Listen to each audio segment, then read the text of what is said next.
Bismillahirrahmanirrahim. Assalamualaikum warahmatullahi wabarakatuh.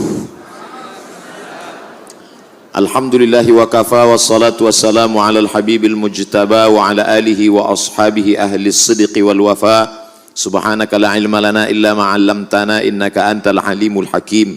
Rabbi shrah li sadri wa yassir li amri wahlul 'uqdatam min lisani yafqahu qawli. Moderator kita Profesor Madya Datuk Dr. Izhar yang sudah memberikan kesempatan.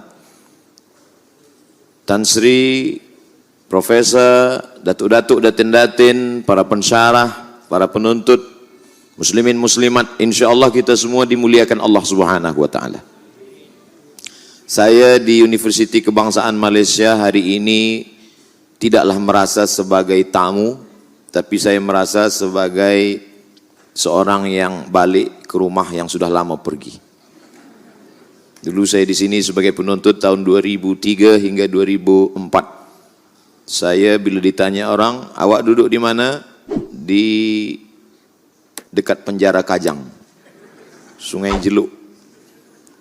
Perjalanan panjang itu rupanya setelah 17 tahun, saya hitung kira barulah saya sadar rupanya sudah tua juga.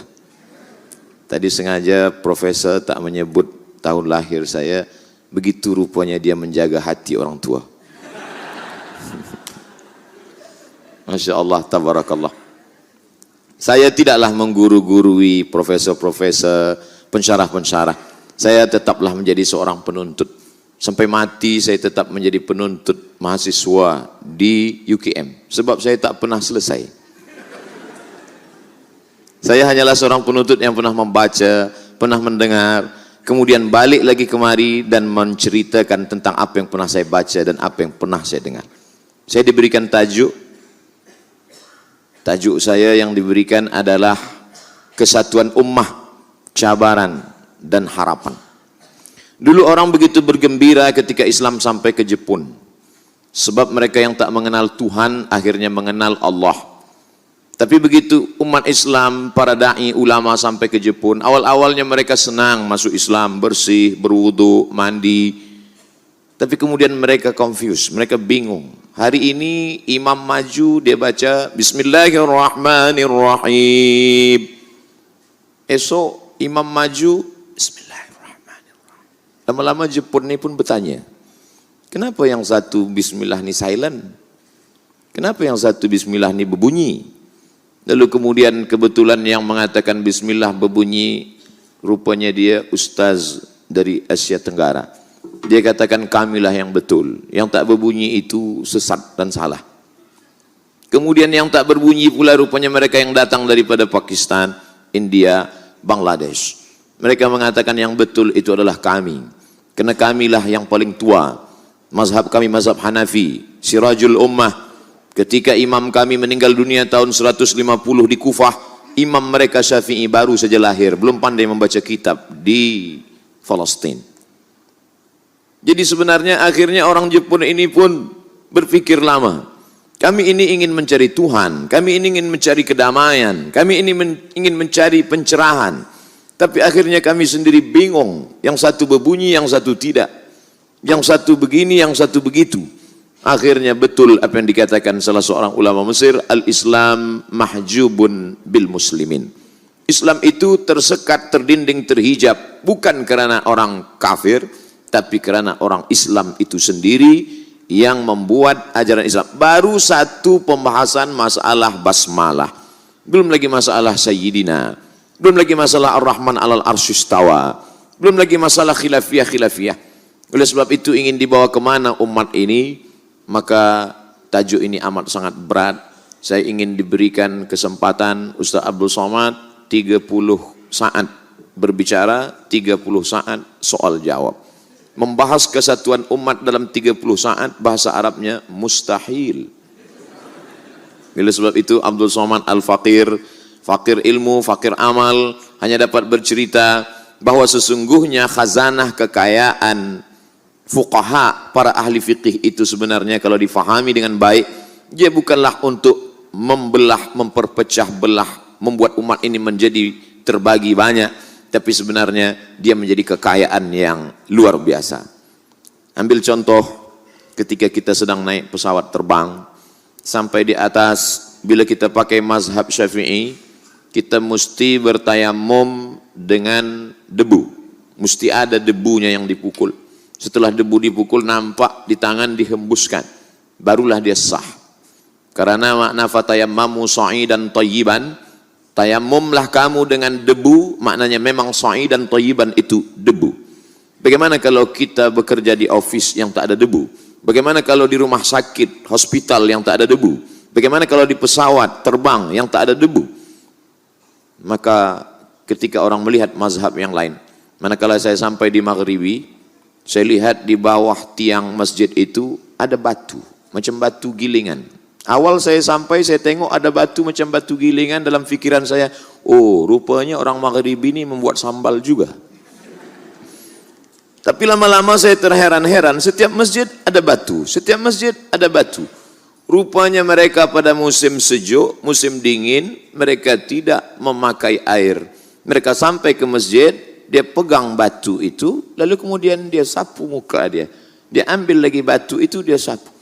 Sedangkan kita dalam mazhab Syafi'i mesti ada debunya. Tapi sedangkan dalam mazhab Maliki tak pun ada debu, cukup dengan batu saja, kerana makna sa'idan thayyiban sudah masuk ke dalam makna sa'idan thayyiban. Batu yang tak ada debunya itu pun sudah masuk dalam makna sa'idan thayyiban. Betapa sebenarnya ikhtilaf, banyaknya pendapat para fuqaha dalam bidang fiqh ini memperkaya khazanah dan membuat Islam ini menjadi mudah. Oleh sebab itu bagi orang yang pergi atau sakit, keluarganya di rumah sakit tak mungkin untuk bertayamum, maka cukup dia bawakan batu, dia sapu, satu kali sapu ke wajahnya, setelah itu satu kali sapu ke tangannya. Sedangkan dalam mazhab Syafi'i sulit sekali untuk bertayamum, karena tayamum itu seperti berwudu sampai ke siku. Lalu kemudian saya lihat bagaimana orang mazhab Maliki bertayamum. Dia tubuhkan, rupanya hanya sampai alal wasri, hanya sampai ke pergelangan tangan saja. Inilah yang selalu saya sampaikan. Tapi pada saat darurat, ketika ada orang yang berada di hospital, di ruang ICU, kemudian di tangannya ini banyak sekali kabel-kabel, jarum-jarum, maka bagaimana mungkin untuk mencabutnya? Sedangkan dia ingin beribadah kepada Allah. Maka saat itu, tapi ini kan talfik. Sebagian ulama mengharamkan talfik. Betul, talfik dilarang kalau dia masuk dalam kategori tatabbu' rukhas, ingin mencari yang senang-senangnya, yang mudah-mudahnya saja. Oleh sebab itu Syekh Dr. Wahbah Az-Zuhaili dalam Muqaddimah Al-Fiqhul Islami wa Adillatuh, Islamic Jurisprudence and Evidence, menjelaskan segala lengkap bahwa ada talfik yang haram, tapi ada juga talfik yang dibolehkan oleh para ulama dengan syarat dia mengerti fiqh, dan dengan syarat pula ini dalam rangka darurat, dan dia tidak pula dalam satu qadiyah. Yang tidak boleh itu adalah cara berwuduknya, cara wuduk Syafi'i. Kemudian manakala membatalkannya, dia pindah kepada Maliki. Itu yang tak betul. Adapun bila cara bertayamumnya cara tayamum Maliki, kemudian cara solatnya cara solat Syafi'i, maka ini masuk dalam yang cukup syarat untuk bertalfik. Mungkin ada yang tidak sependapat dengan saya, tapi saya berpahaman selama dia masih ahlus sunnah wal jamaah. Yang paling tua Imam Hanafi Abu Hanifah meninggal di Kufah tahun 150. Yang kedua Imam Malik bin Anas Maliki meninggal di kota Al-Madinah Al-Munawwarah, makamnya di Baqi tahun 179. Yang ketiga Muhammad bin Idris Asy-Syafi'i meninggal tahun 204 di Fustat, Kaherah sekarang. Dan yang terakhir Imam Ahmad bin Hanbal Hambali meninggal di Baghdad tahun 241. Maka kesemua ijtihad ulama ini membuat mereka bersatu dan tidak pernah berbelah, apalagi sampai ikhtilaf, apalagi sampai caci memaki. Maka kalau kita baca sejarah para ahli fuqaha, para ulama-ulama mazhab ini, berdebatlah antara Imam Abu Hanifah Hanafi dengan Imam Malik Maliki. Dua madrasah yang berbeda. Satu madrasah ahli hadis, yang satu lagi madrasah ahlul ra'i. Madinah ahlul hadis, Malik bintangnya.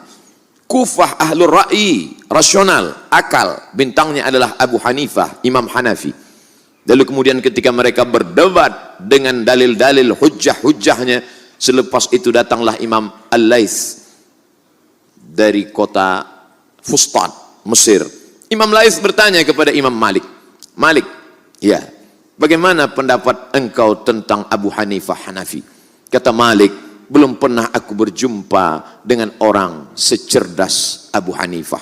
Begitu tajam akalnya. Lalu kemudian Imam Laits datang menjumpai Imam Abu Hanifah, Imam Hanafi. Hanafi, ya, bagaimana pendapat engkau tentang Malik? Apa kata Hanafi? Aku belum pernah berjumpa dengan orang yang paling kuat hafazan hadisnya. Mereka ikhtilaf, mereka berbeza pendapat, tapi mereka saling menghormati. Berbeza kita dengan hari ini, bila ada orang bertanya, Ustaz Abdul Somad, ya, bagaimana pendapat engkau dengan Ustaz Fulan? Rasanya dia belum lagi mumtaz macam aku. Betapa kita mengecilkan orang, sedangkan ulama salaf dulu selalu membesarkan orang.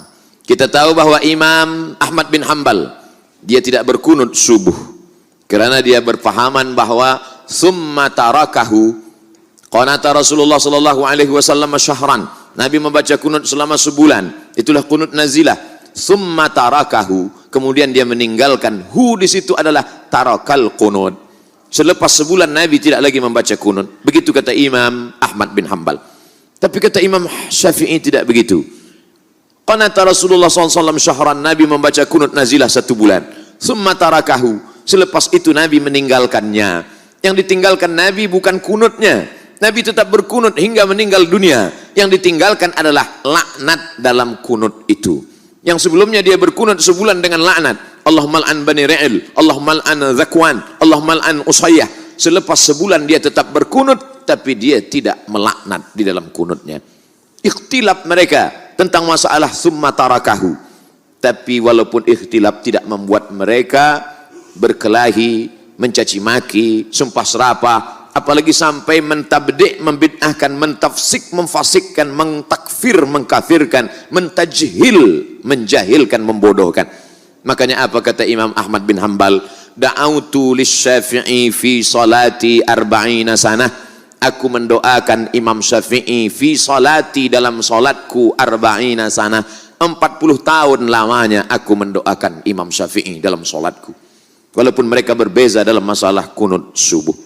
Hari ini kita tengok, kita lihat orang berkelahi hanya kerana masalah khilafiyah ini sampai membid'ahkan. Padahal kalau sudah sampai kita bid'ahkan, tak pernah Imam Ahmad bin Hanbal berkata Syafi'i itu pelaku bid'ah, karena Nabi tak pernah berkunut kullu bid'atin dhalalah wa kullu dhalalatin finnar.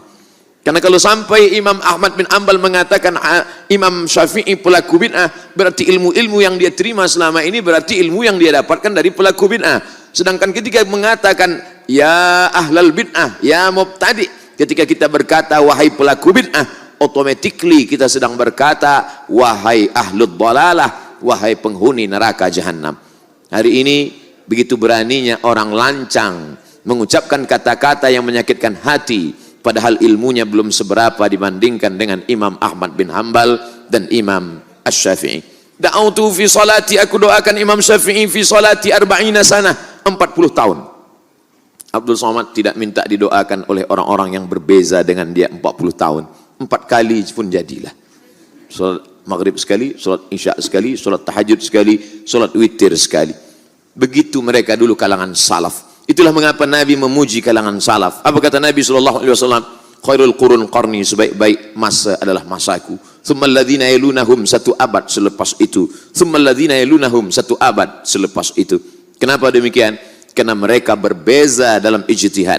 Datanglah Khalifah Harun ar-Rasyid, ingin menawarkan. Khalifah Abu Ja'far al-Mansur datang menjumpai Imam Malik bin Anas. Apa kata Abu Ja'far al-Mansur? Wahai Malik bin Anas, bagaimana kalau kitab Muwatta kami gantungkan di dinding Ka'bah, lalu semua umat Islam berpegang hanya kepada Muwatta saja dan hanya pendapat Malik saja? Apa kata Imam Malik bin Anas? Jangan. Kenapa? Kerana sahabat Nabi sudah bertebaran di atas muka bumi, dan murid-murid sahabat Nabi ini adalah tabi'in, dan tabi'in sudah melahirkan para ulama-ulama besar. Ijtihad mereka banyak. Likulli mujtahid musib. Semua yang berijtihad maka dia mendapatkan kebenaran. Al-Hakim idza ijtahada, seorang yang sudah sampai pada maqam mujtahid, Idza ijtahada, kalau dia berijtihad fa asaba, ijtihadnya benar, lahu ajrani, dia dapat 2 pahala. Wa in akhta'a, kalau dia salah, tetap juga dia dapat 1, yaitu dia sudah berijtihad. Masalah keliru dia, jadi ampunkan Allah, dimaafkan Allah Subhanahu wa taala. Oleh sebab itu maka kekayaan khazanah umat Islam dibukukanlah dalam satu kitab yang paling tua, ditulis oleh Imam Ibnu Rushd, hari ini dibaca di pondok-pondok, di tempat pendidikan Islam, yang dikenal dengan kitab Bidayatul Mujtahid wa Nihayatul Muqtasid, bercerita tentang illat kenapa ulama ikhtilaf. Mungkin hadisnya tak sampai, mungkin pemahaman berbeza dalam masalah memahami apakah ini am atau khas, apakah ini muqayyad atau mutlak. Lalu kemudian yang nampaknya begitu lengkap disusun oleh Bidayatul Mujtahid wa Nihayatul Muqtasid Imam Ibnu Rushd, rupanya dilengkapi lagi dalam kitab Al-Fiqhul Islami alal Madzahibil Arba'ah. Rupanya Al-Fiqhul Islami alal Madzahibil Arba'ah ini pun kurang lagi begitu lengkap, kata ulama sekarang, dilengkapkan lagi dalam Al-Fiqhul Islami wa Adillatuh. Akhirnya hari ini banyaklah mausu'ah al-fiqhiyah, ensiklopedia fikih-fikih Islam yang disusun oleh para ulama. Saya yakin dan percaya tajuk kita, kesatuan ummah akan terwujud dengan syarat umat ini mesti dicerdaskan oleh para ulama yang mengerti perbezaan fikih, sehingga dia akan mengkaji dalam 45 menit dari azan maghrib ke azan isya, salat maghrib berjamaah. Selepas itu dia kaji. Jamaah muslimin muslimat sekalian, tajuk kita di masjid pada malam hari ini adalah fiqh, dan fiqhnya lagi khusus lagi fiqh ibadah, dan dalam ibadah ini kita khas lagi dalam fikih taharah, dalam masalah lamsur rajul lil mar'ah, lelaki dengan perempuan bersentuhan kulit dengan tidak mahram, au lamastumun nisa, terbagi kepada 3 qaul. Qaul yang pertama menurut mazhab Syafi'i, lamastumun nisa, bersentuhan kulit lelaki dengan perempuan, yubtilul wudu, maka wudunya batal. Sedangkan menurut mazhab Maliki, lamsur rajul lil mar'ah, lelaki perempuan bersentuhan kulit, kalau ada syahwat batal, kalau tak ada syahwat tak batal. Sedangkan menurut mazhab Abu Hanifah Hanafi, bersentuhan kulit lelaki dengan perempuan, ada syahwat tak ada syahwat tak batal. Kerana makna lamastumun nisa bukan bersentuhan kulit, tapi itu adalah makna kinayah, kiasan, maaf, makna lamastumun nisa adalah jima. Tapi dalam masalah ini, saya sebagai ustaz lebih condong memilih kepada pendapat mazhab Syafi'i, tanpa menyalahkan mazhab Hanafi dan Maliki. Agaknya ini sajalah yang dapat menyatukan umat. Kalau umat ini kita tunjukkan satu masalah, kita jelaskan dengan beberapa pendapat-pendapat para ahli fikih. Tapi ulama tidak ingin umat ini kacau, umat ini confused, umat ini pusing, umat ini pening kepala memikirkan ini. Karena sudah begitu banyak masalah. Di office dia sudah banyak masalah, di jalan jam pula masalah, di masjid ditambah lagi masalah khilafiyah. Akhirnya di mana umat ini mendapatkan ketenangan? Akhirnya dia berkata, Ustaz, nampaknya dulu kami ke masjid mencari ketenangan, tapi sampai di masjid pun rupanya banyak khilafiyah. Kalau begitu kami tak ke masjid lagi lah. Na'udzubillah. Alhamdulillah, setelah dijelaskan oleh para ulama-ulama kita tentang ikhtilaf fikih ini bukan masalah besar. Ini masalah khilafiyah pada furu' saja, bukan pada usul. Seperti batang pokok kurma, seperti batang pokok kayu. Ada yang usul batang kayu, batangnya mesti satu, tapi ada cabang-cabangnya. Dalam masalah salat, semua sepakat salat itu 5. Bila ada yang mengatakan salat hanya 3, maka dia sudah keluar daripada ahlus sunnah wal jamaah. Tapi dalam masalah melaksanakan salat, ada yang talaffuz bin niyah, ada yang tidak. Dalam masalah niat saja berbeza antara mazhab Syafi'i dengan mazhab Hanafi, Maliki, Hambali. Kata mazhab Syafi'i muqaranah, sejalan antara takbir dengan niat. Ketika dia berkata A, ditutup dengan bar, disitulah letak qasad, ta'arat, ta'yin. Salatnya apa? Salat zuhur. Berapa rakaat? 4 rakaat. Jadi imam apa jadi makmum? Jadi makmum. Qadha apa ada? Qadha. Allahu Akbar, muqaranah, sejalan antara takbir dengan niat. Tapi kata mazhab Hanafi, Hambali dan Maliki, tidak begitu. Niat tidak dipasang dalam takbir, niat dipasang sebelum takbir. Itulah mengapa di Makkah Al-Mukarramah takbir imamnya pendek saja, Allahu Akbar. Bila dia berniat? Kata makmum yang berpegang kepada mazhab Syafi'i, Padahal dia berniat bukan di dalam takbir, dia berniat sebelum takbir, maka takbirnya kosong, pendek saja, Allahu Akbar. Sedangkan mazhab Syafi'i panjang takbirnya karena dia memasangkan niat dalam takbir, Allahu Akbar. Bahkan kita kalau kita ingat 20-30 tahun lepas masa di pondok, masa awal-awal belajar muqaranah ini, berkali-kali gagal muqaranah. Allah, imam dah rukuk baru Allahu Akbar. Begitulah dulu tok guru kita mengajarkan. Kalau A dengan bar ini lebih atau kurang, batal salatnya. Tapi rupanya setelah kita belajar, oh rupanya ada mazhab ini, ada mazhab ini. Bahwa ada orang yang berniat sebelum takbir, Allahu Akbar, sah. Bahwa ada yang berniat di dalam takbir, Allahu Akbar, sah. Lalu mana yang tak sah? Selepas takbir baru dia berniat, Allahu Akbar. Zuhur ke asar? Asar sajalah. Oleh sebab itu maka ketika umat ini dicerdaskan, siapa yang boleh menyatukan umat ini dalam berbagai macam perbezaan mazhab fiqh ini, yang boleh menyatukan umat, khasnya lagi di Malaysia, khasnya lagi di Selangor, khasnya lagi di Kajang, mereka adalah alumni dari Fakulti Pengajian Islam Universiti Kebangsaan Malaysia. Saya yakin dan percaya itu. Kenapa? Karena di sini para profesor media, para profesor, para pensyarah, mereka belajar daripada Jordan, daripada Suria, Dimash, daripada Maghribi, daripada berbagai macam negeri. Falaula nafara min kulli firqatin minhum ta'ifatun liyatafaqahu fid din wal yunziru qaumahum idza raja'u ilaihim. Mereka kembali ke kampung halaman, ke tanah air mereka, la'allahum yahdharun. Akhirnya umat ini menjadi inti daripada ibadah dan dakwah. Allah tak mengatakan la'allahum ya'budun, tidak. La'allahum yusallun, tidak. La'allahum yasumun, tidak. Apa kata Allah? La'allahum yahdharun. Mudah-mudahan semakin berilmu mereka, semakin takut kepada Allah Subhanahu wa taala. Makanya doa yang diajarkan Nabi, Allahumma inni a'udzubika min ilmin la yanfa'. Dari mana ilmu tak bermanfaat? Wa min qalbin la yakhsha'. Tanda ilmu tak bermanfaat, hati tak takut kepada Allah Subhanahu wa taala.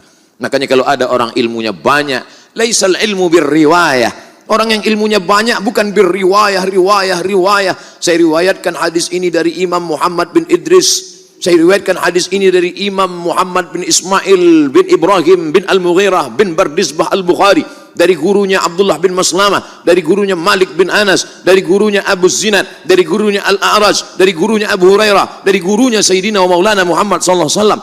Tapi hanya untuk menunjukkan bahwa hafazannya banyak. Malaikat berkata, aku tahu Abdul Somad, kau berkata begitu hanya supaya orang menonton banyak, dan kau akan berkata jangan lupa subscribe, like and share. Sebenarnya yang kita lakukan ini untuk manusia apa untuk Allah Subhanahu wa taala.